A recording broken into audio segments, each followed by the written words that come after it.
हमारा पिछला टॉपिक था some theories and concepts in demography, जिसमें हमने सबसे पहले पढ़ा था Malthusian theory of population growth की। अब हमारा जो वीडियो है इसमें हम जानेंगे size and growth of India's population के बारे में। India is the second most populous country in the world after China with a total population of 103 crores or 1.03 billion according to the census of 2001। China के बाद दुनिया में दूसरा number जो आता है सबसे ज्यादा पॉपुलेशन वाला वो है इंडिया। यहाँ की जो जनसंख्या है वो लगभग 103 करोड़ है जब सेंसस हुआ था 2001 में। As can be seen from table 1, the growth rate of India's population has not always been very high। आपकी बुक में जो टेबल दी हुई है टेबल नंबर 1, उसमें दिखाया गया है कि जो ग्रोथ रेट था इंडिया की पॉपुलेशन का वो कभी भी बहुत ज्यादा हाई नहीं रहा। Between 1901 to 1951, the average annual growth rate did not exceed 1.33%, a modest rate of growth। 1901 से लेके 1951 तक के बीच में जो एवरेज एनुअल ग्रोथ रहा इंडिया का ग्रोथ रेट कह सकते हैं वो 1.33% से कभी भी ज्यादा नहीं रहा, जिसको कि हम एक मॉडेस्ट रेट ऑफ ग्रोथ मान सकते थे। In fact, between 1911 and 1921, there was a negative rate of growth of minus 0.03%। वहीं पर 1911 से 1921 के बीच में नेगेटिव रेट ऑफ ग्रोथ रहा माइनस 0.03% का। This was because of the influenza epidemic during 1918 and 19, which killed about 12.5 million persons or 5% of the total population of the country। ये जो negative growth rate रहा इसकी वजह क्या थी कि उस टाइम पे इन्फ्लुएंजा जो महामारी थी वो फैल गई थी 1918-19 के दौरान, जिसमें लगभग 12.5 मिलियन पर्सन्स मारे गए थे, या लगभग कह सकते हैं आप जो टोटल पॉपुलेशन थी कंट्री की उसमें 5% लोग जो है खत्म हो गए थे। The growth rate of population substantially increased after independence from British rule, going up to 2.2% during 1961-1981। अब ये जो ग्रोथ रेट था पॉपुलेशन का ये अचानक से एकदम से बढ़ा इंडिपेंडेंस के बाद, जब ब्रिटिश रूल खत्म हो गया और लगभग 22.2% इसमें राइज आया 1961 से 1981 के बीच। Since then, although the annual growth rate has decreased, it remains one of the highest in the developing world। अभी एनुअल ग्रोथ रेट जो है वो तो कम हो गया था, लेकिन तब भी ये सबसे ज्यादा था डेवलपिंग वर्ल्ड में। Chart 1 shows the comparative movement of the crude birth and death rates। अब आपकी बुक में जो चार्ट 1 दिया है उसमें भी एक तरह से कंपैरेटिव मूवमेंट दिखाया है किस तरीके से क्रूड बर्थ और डेथ रेट्स का। The impact of demographic transition phase is clearly seen in the graph where they begin to diverge from each other after the decade of 1921 to 1931। जो असर था डेमोग्राफिक ट्रांजिशन का वो जो दौर था वो दिखाई दे रहा है साफ साफ जो आपका ग्राफ है उसमें, क्योंकि अब जो है ये एक दूसरे से अलग होने लग गए थे जब 1921 से 31 का दौर निकल गया। Before 1931, both death rates and birth rates are high, whereas after this transitional movement, the death rates fall sharply but the birth rate only falls slightly। 1931 से पहले डेथ रेट और बर्थ रेट बहुत ज्यादा थे, लेकिन ये जो ट्रांजिशनल मूवमेंट आया इसके बाद से डेथ रेट कम होने लग गए पर बर्थ रेट में बहुत कम फर्क आया। The principal reasons for the decline in the death rate after 1921 were increased level of controls over famines and epidemic diseases। सबसे मुख्य कारण जो डेथ रेट में कमी आने का था 1921 के वो ये था कि जो बीमारियां आती थी या जो सूखा पड़ जाता था ये सब जो डिजीजेस थी या परेशानियां थी इन पे कंट्रोल पा लिया गया। The later causes were perhaps the most important। खास तौर से ये जो बाद वाली है कि एपिडेमिक डिजीजेस जो होती थी ये सबसे ज्यादा इंपॉर्टेंट था। The major epidemic diseases in the past were fevers of various sorts, plague, smallpox and cholera। पहले ये जो एपिडेमिक डिजीजेस होती थी इसमें ज्यादातर अलग अलग तरीके के बुखार, प्लेग, स्मॉलपॉक्स, कॉलरा ये सब बीमारियां होती थी जिसमें बहुत लोगों की डेथ हो जाती थी। But the single biggest epidemic was the influenza epidemic of 1918-19, which killed as many as 125 lakh people or about 5% of the total population of India at that time। लेकिन सबसे बड़ी जो बीमारी आई वो थी इन्फ्लुएंजा की महामारी, जिसने 1918-19 के दौरान लगभग 125 लाख लोग जो हैं उनकी वजह से जान चली गई, या कह सकते हैं टोटल पॉपुलेशन जो इंडिया की थी उस समय उसमें लगभग 5% लोग जो हैं वो मारे गए। Also known as Spanish flu, the influenza pandemic was a global phenomenon। इसको स्पेनिश फ्लू भी कहा जाता है और ये जो इन्फ्लुएंजा पैंडेमिक था ये एक ग्लोबल तौर पे जो है फैली थी। A pandemic is an epidemic that affects a very wide geographical area। Pandemic क्या होती है? पैंडेमिक एक तरह से वो बीमारी है या बीमारी ही है, लेकिन इस बीमारी का असर बहुत बड़े इलाके पे आता है। The global influenza pandemic of 1918-19। अब ये जो ग्लोबल इन्फ्लुएंजा पैंडेमिक हुआ उसके बारे में बताते हैं। Influenza is caused by a virus that attacks mainly the upper respiratory tract, the nose, throat and bronchi and rarely also the lungs. Influenza जो है एक वायरस की वजह से होता है जो आपके मेन रेस्पिरेटरी का जो पोर्शन होता है, रेस्पिरेशन का अपर पार्ट, जिसमें नोज, थ्रोट, ब्रोंकाई या बहुत कम उसमें लंग्स भी शामिल हैं, इस पर असर डालता है। The genetic makeup of influenza viruses allows for both major and minor genetic changes, making them immune to existing vaccines. ये जो जेनेटिक तौर पे बनते हैं इन्फ्लुएंजा वायरसेस, इसकी वजह से क्या होता है, मेजर और माइनर जेनेटिक चेंजेस होते हैं, दोनों के लिए वो अलाउ करता है, और फिर जो है जो एग्जिस्टिंग वैक्सीन होती हैं उसके लिए इम्यून हो जाता है। 3 times in the last century the influenza virus have undergone major genetic changes. 3 बार पिछले 3 सेंचुरीज में इन्फ्लुएंजा वायरस जो है उसने बहुत ज्यादा जेनेटिक चेंजेस लिए हैं, resulting in global pandemics and large tolls in terms of both disease and death.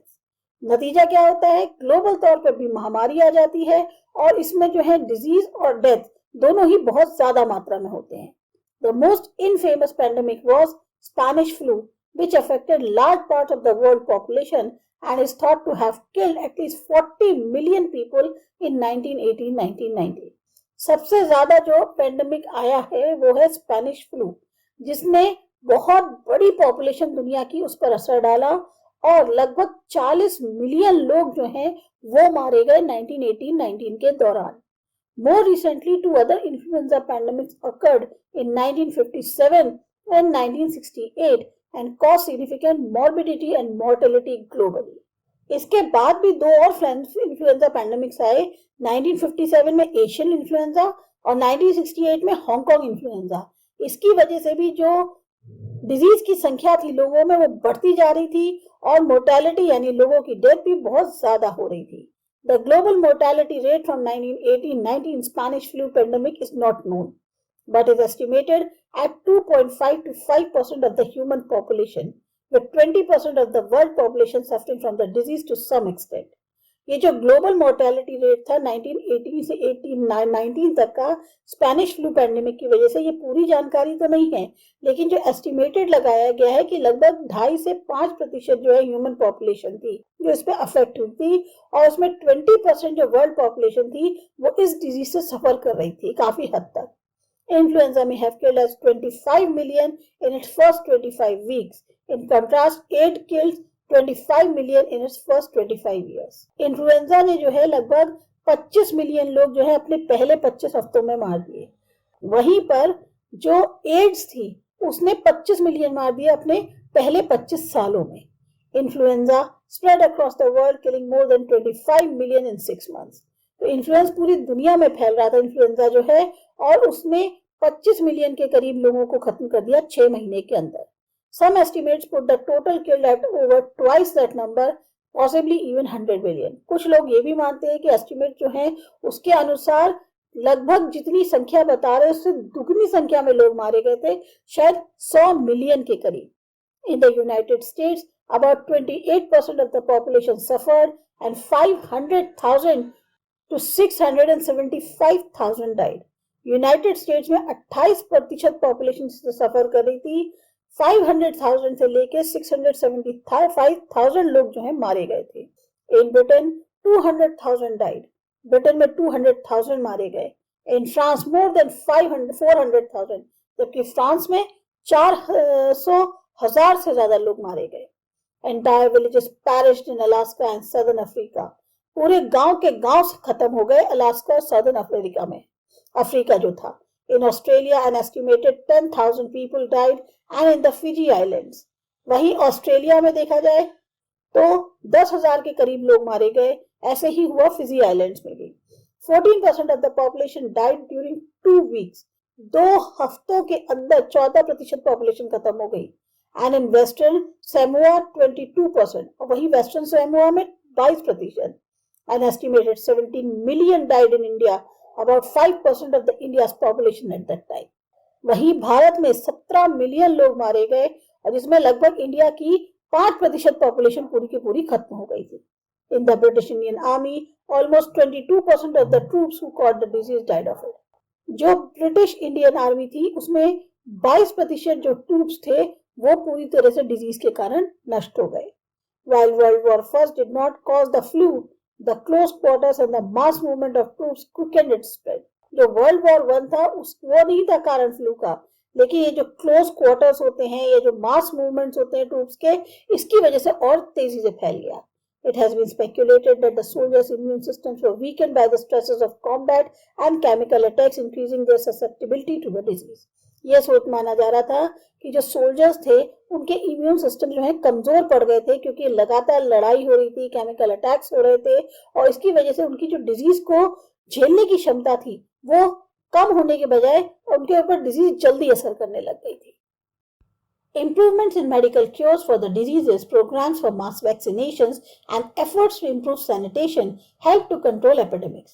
अब ये जो सुधार हुए मेडिकल क्योर्स के, जिसमें डिजीजेस को जो है कंट्रोल किया जा रहा था, प्रोग्राम्स चलाए जा रहे थे कि ज़्यादा से ज़्यादा लोगों में वैक्सीन पहुंचाई जाए या सैनिटेशन की जो प्रॉब्लम्स हैं उनकी कोशिश करी जाती, सुधार लाया जाके उससे इन एपिडेमिक्स पे कंट्रोल करने में काफ़ी मदद मिली।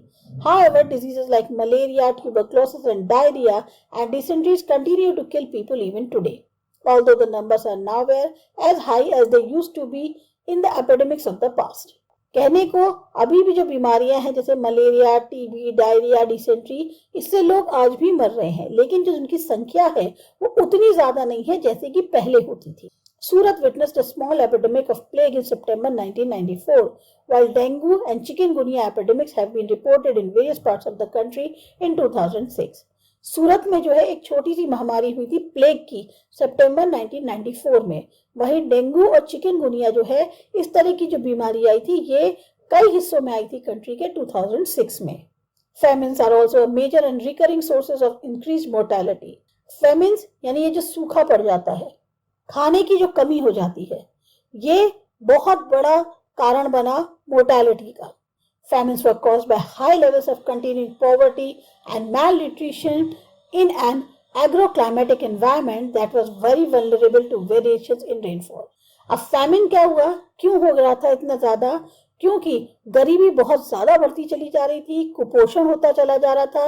ये जो हमारा एक एग्रोक्लाइमेटिक एनवायरनमेंट होता है यानी खेती बाड़ी वाला जो एनवायरनमेंट होता है उसकी हालत बहुत बुरी हो रही थी क्योंकि सारी की सारी जो फसलें थी वो बारिश पर निर्भर थी और बारिश हो नहीं रही थी। Lack of inadequate means of transportation and communication as well as inadequate efforts on the part of the state were some of the factors responsible for famines. आपके पास ट्रांसपोर्ट और कम्युनिकेशन के साधनों की कमी थी, साथ ही साथ स्टेट्स जो है उनकी भी कमी थी कि वो उतनी कोशिश नहीं कर रहे थे जिसकी वजह से सूखा पड़ गया। However, as scholars like Amartya Sen and others have shown, famines were not necessarily due to the fall in the food grains production.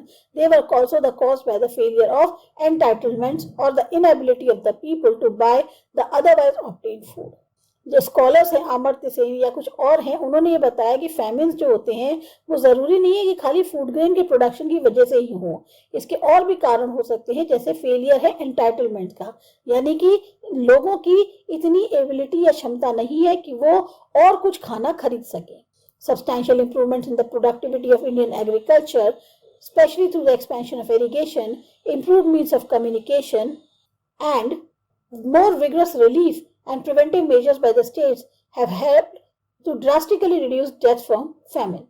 अब जो कदम बढ़ाए गए सुधार के इंडियन एग्रीकल्चर के प्रोडक्शन में, उसमें जो सुधार किए गए कि इरिगेशन की जो है उसमें विस्तार हुआ, इसी तरह से कम्युनिकेशन के मीन्स सुधारे गए और ज़्यादा रिलीफ और प्रिवेंटिव मेजर्स जो हैं वो दिए गए स्टेट्स द्वारा, इसकी वजह से जो डेथ थी फैमिन से वो काफ़ी हद तक कम हुई। Nevertheless, starvation deaths are still reported from some backward regions of the country. फिर भी starvation deaths जो हैं आज भी हमें सुनने को मिलती हैं जो कंट्री के पिछड़े इलाके हैं उनमें से।